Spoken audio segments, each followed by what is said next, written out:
Hello hi good evening everyone. मैं अपना chemistry का तो वो एक जो चैप्टर था वो मैं कंप्लीट कर चुकी हूँ। तो फिर आज मैं अपना जो बायो का जो मैंने सिर्फ एक टॉपिक छोड़ दिया था, दैट इज़ ग्लाइकोलाइसिस। उसके बाद मैं फर्दर नहीं पढ़ा पाई थी। उसके बाद मैंने केमिस्ट्री कंटिन्यू कर दिया था। तो आज मैं बायो स्टार्ट करूँगी and when I will finish this chapter then I will complete the physics portion, that is wave optics. तो let's start. अभी उस दिन तो मैंने ग्लाइकोलाइसिस पढ़ा दिया था एंड देन फर्मेंटेशन पढ़ा दिया था। तो उस दिन मैंने आप लोगों को एक चीज़ बताया था और वो चीज़ थी यहाँ पे देखो। मैंने उस दिन मैंने नेट एटीपी गेन बताया था एंड नेट एटीपी गेन कितना हुआ था। दो यहाँ पर इस पोर्शन में ग्लूकोज से ग्लूकोज 6 फॉस्फेट, यहाँ पर 1 मॉलिक्यूल ऑफ ग्लूकोज है। उसके बाद वो 1 मॉलिक्यूल ऑफ ग्लूकोज 6 फॉस्फेट में जब चेंज हुआ तो उस टाइम क्या हुआ था, 1 एटीपी का यूज़ हुआ। And then in this portion fructose 6 phosphate से जब वो फ्रुक्टोज 1,6 बिस फॉस्फेट में कन्वर्ट हुआ तो उस टाइम भी एटीपी का यूटिलाइजेशन हुआ। तो टोटल कितना हुआ था, 2 का यूज़ हो चुका था। एंड देन यहाँ पे देखो, जब यहाँ पे 2 मॉलिक्यूल ऑफ 1,3 बिस फॉस्फोग्लाइसरिक एसिड से जब 2 मॉलिक्यूल ऑफ 3 फॉस्फोग्लाइसरेट में चेंज हुआ तब उस time 2 molecule of ADP 2 molecule of ATP में कन्वर्ट हुआ। तो जहाँ ऊपर में क्या होता है, 2 मॉलिक्यूल ऑफ एटीपी यूज़ हो गया। अभी यहाँ एक ही स्टेप में 2 मॉलिक्यूल ऑफ एटीपी सिंथेसिस हो गया तो नेट कितना हुआ, 2 यूज़ हुआ 2 सिंथेसिस हुआ तो नेट 0। अभी हमारे पास 0 एटीपी है नेट। एंड देन यहाँ देखो, 2 मॉलिक्यूल ऑफ फॉस्फोइनोल पायरोवेट से जब वो 2 मॉलिक्यूल ऑफ पायरोविक एसिड में कन्वर्ट हुआ तो इस टाइम 2 मॉलिक्यूल ऑफ एडीपी जो है 2 मॉलिक्यूल ऑफ एटीपी में कन्वर्ट हुआ। तो यहाँ ओवरऑल क्या हो रहा है, 2 यूज़ हुआ, उसके बाद 4 सिंथेसिस हुआ, 2 जगह 2 मॉलिक्यूल ऑफ एटीपी सिंथेसिस हुआ। तो नेट हमारे पास कितना हुआ एटीपी, नेट गेन 4 - 2। हमें एग्जैक्ट एटीपी कितना हो रहा है, 2 मॉलिक्यूल ऑफ एटीपी हम लोग गेन किए इस ग्लाइकोलाइसिस प्रोसेस में। बट उस दिन मैंने तुम लोगों को एक और चीज़ बताया था, यहाँ 2 चीज़ और निकलती है।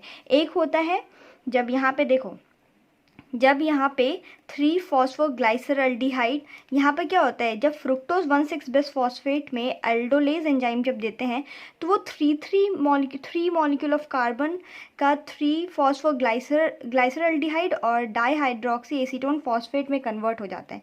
तो जब वो 3 फॉस्फोग्लाइसरल्डिहाइड मतलब PgAl जब वो BPGA में कन्वर्ट होता है तो उस टाइम क्या हो रहा है, NAD प्लस में हाइड्रोजन का एडिशन हो जाता है। वो हाइड्रोजन का एडिशन के वजह से तो फिर यहाँ क्या होता है, वो NADH प्लस H प्लस में कन्वर्ट होता है। तो अभी जब हम लोग क्रेब साइकिल पढ़ेंगे उसमें हम लोग देखेंगे कि 1 molecule of NADH is equal to 3 molecule of ATP। ठीक है, होता है ना। तो अब यहाँ पर क्या हो रहा है कि यहाँ पर ना क्या होता है, 1 मॉलिक्यूल ऑफ NADH नहीं, यहाँ पर जब कन्वर्ट होता है तो यहाँ 2 मॉलिक्यूल ऑफ NADH बनता है। तो 1 मॉलिक्यूल ऑफ NADH का मतलब है 3 ATP, तो 2 मॉलिक्यूल ऑफ NADH का मतलब क्या हुआ, 6 ATP। तो ओवरऑल ग्लाइकोलाइसिस के प्रोसेस में हम लोग को कितना मॉलिक्यूल ऑफ ATP का गेन हुआ, 2 in case of direct ATP और 6 इन केस ऑफ जब NADH बन रहा है। ठीक है, तो हमें टोटल ऑन इस ग्लाइकोलाइसिस के स्टेप में 8 मॉलिक्यूल ऑफ ATP मिल गया। हम लोग को टोटल कितना होता है, 36, ऐसे 38 हो रहा है तो उतना मॉलिक्यूल ऑफ ATP की ज़रूरत पड़ती है हमें हमारा जब एरोबिक रिस्पिरेशन जब होता है तो उस टाइम टोटल होता है ना 36 ATP बनता है एक ग्लूकोज के मॉलिक्यूल से। तो ग्लाइकोलाइसिस से पायरुविक एसिड में कन्वर्ट होने तक हमारे पास 8 ATP बन चुका है। अब हम लोग फर्दर देखेंगे कि और ATP कहाँ कहाँ से आती है। So let's have a look. देखो अभी तो हम लोग उस दिन पढ़ लिए थे ग्लाइकोलाइसिस से हमें पायरुवेट मिला, यहाँ पर वहाँ पर कितना हुआ, net gain of ATP that is 8 हो गया। ये दिमाग में रखना है, NADH 1 molecule of NADH is equal to 3 ATP। वहाँ हम लोग कितना 2 मॉलिक्यूल ऑफ NADH बन रहा है तो इट मीन्स 6 ATP हमारे पास हुआ। ठीक है, अब एरोबिक और एनारोबिक दो टाइप का रिस्पिरेशन होता है। हम लोग फर्मेंटेशन में एनारोबिक के बारे में पढ़ लिए कि वहाँ एब्सेंस और इन एब्सेंस या फिर इनएडिक्वेट अमाउंट ऑफ ऑक्सीजन अगर प्रेजेंट है तो उसमें हम लोग को ज़्यादा अमाउंट ऑफ एनर्जी नहीं मिलती है, मतलब लेस देन 7% एनर्जी हम लोग रिलीज़ कर पाते हैं, मतलब जो भी ईस्ट वेस्ट का हम लोग यूज़ करते हैं, और उसमें सिर्फ 2 मॉलिक्यूल ऑफ एटीपी निकलता है। बट हमारा फोकस यहाँ पर अभी एरोबिक रेस्पिरेशन पढ़ना है। एरोबिक रेस्पिरेशन को हम लोग क्रेब साइकिल भी कहते हैं, ठीक है।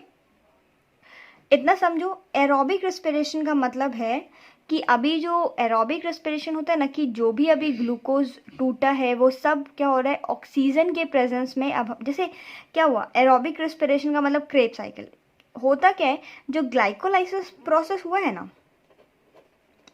वो हमारे सेल में क्या होता है, यहाँ पर न्यूक्लियस है, यहाँ पर क्या होता है, साइटोप्लाज्म होता है। तो साइटोप्लाज्म में ग्लाइकोलाइसिस का प्रोसेस हुआ, और वो ग्लाइकोलाइसिस का प्रोसेस होकर क्या होता है, जैसे ही ग्लाइकोलाइसिस हुआ, ग्लाइकोलाइसिस का प्रोसेस में क्या होता है, जो ग्लूकोज है वो 2 मॉलिक्यूल ऑफ पायरुविक एसिड में कन्वर्ट हो गया, और वो साइटोप्लाज्म है।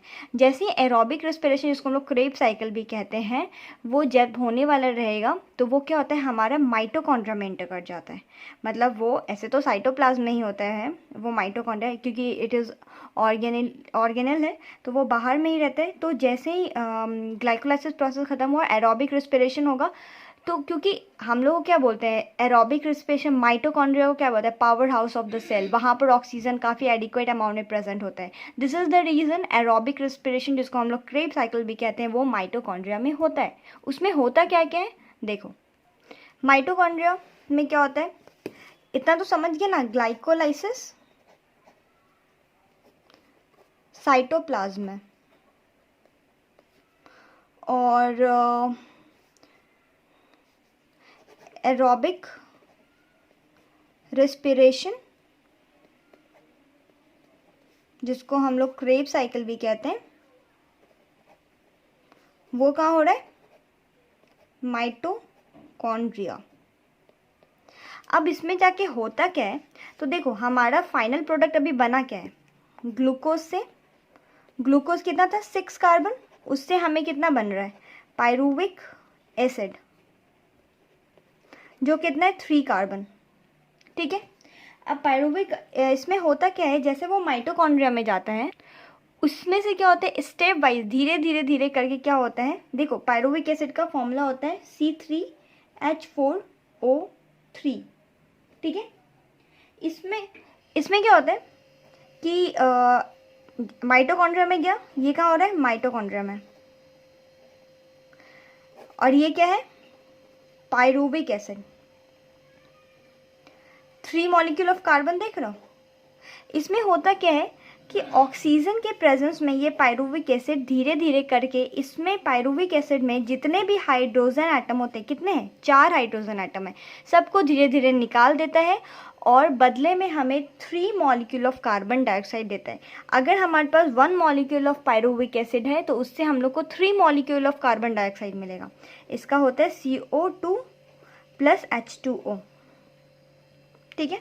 1 मॉलिक्यूल से 3 मॉलिक्यूल ऑफ कार्बन डाइऑक्साइड मिला, और हमें जो हाइड्रोजन है ना, जो यहाँ से रिमूवल हो, वो रिमूव होके ये वाटर का फॉर्म ले लेता है, ठीक है।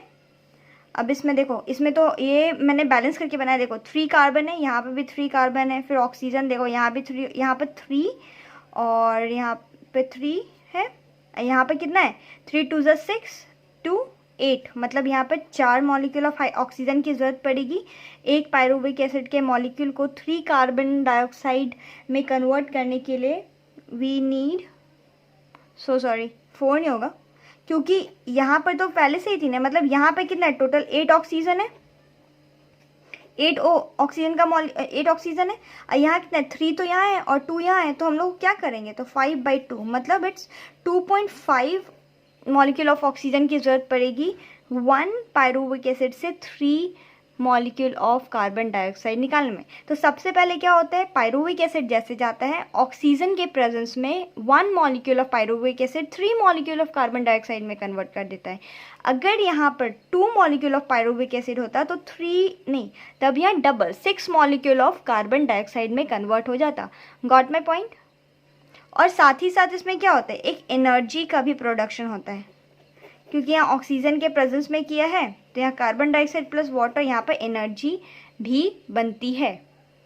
देखो इसमें तो मैंने नटसेल में तुम्हें क्या बता दिया कि C3H4O3 in presence of oxygen it will give carbon dioxide plus water plus energy. ठीक है, ये मैंने 2 स्टेप को एक साथ करवाया। इसमें होता क्या है कि जैसे हम लोग पायरुविक एसिड को ऑक्सीजन के प्रेजेंस में डालते हैं ना, तो वो धीरे धीरे करके ये पूरे हाइड्रोजन को इसके मॉलिक्यूल से हटाता है। ठीक है, और 3 मॉलिक्यूल ऑफ कार्बन डाइऑक्साइड बनाता है। फर्स्ट स्टेप में क्या हुआ, removal of hydrogen and formation of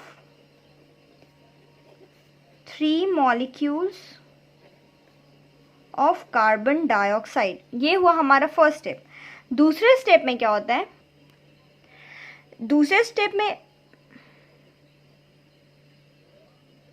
उसमें क्या होता है कि ये जो हाइड्रोजन निकल रहा है ना, यहाँ पर तो तुरंत वाटर बना दिया, लेकिन हम लोग आगे पढ़ेंगे अभी क्रेब्स साइकिल में 1 बाय 1 कि ये जो हाइड्रोजन होता है ना, ये एज ऑफ इलेक्ट्रॉन के फॉर्म में निकलता है।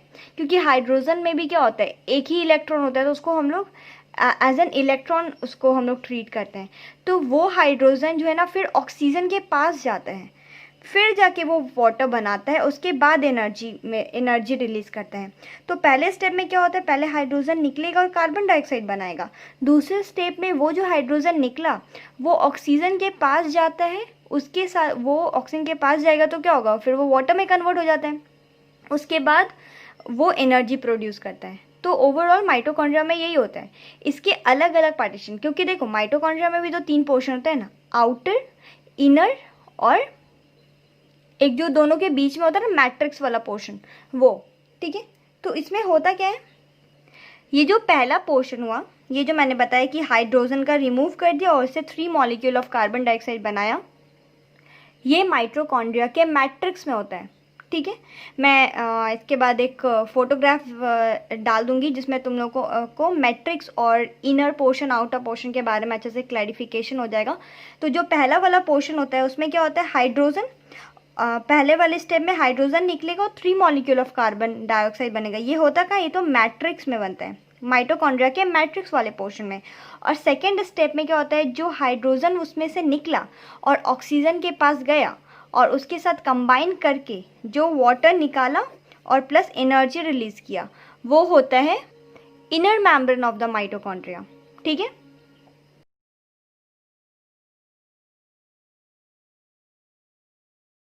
देखो एनसीईआरटी में ये एक इक्वेशन दिया हुआ है। ठीक है, इसमें क्या है, ये जो पायरुविक एसिड कहाँ से आया, ग्लाइकोलाइसिस के प्रोसेस में, और वो होता कहाँ है, साइटोप्लाज्म में।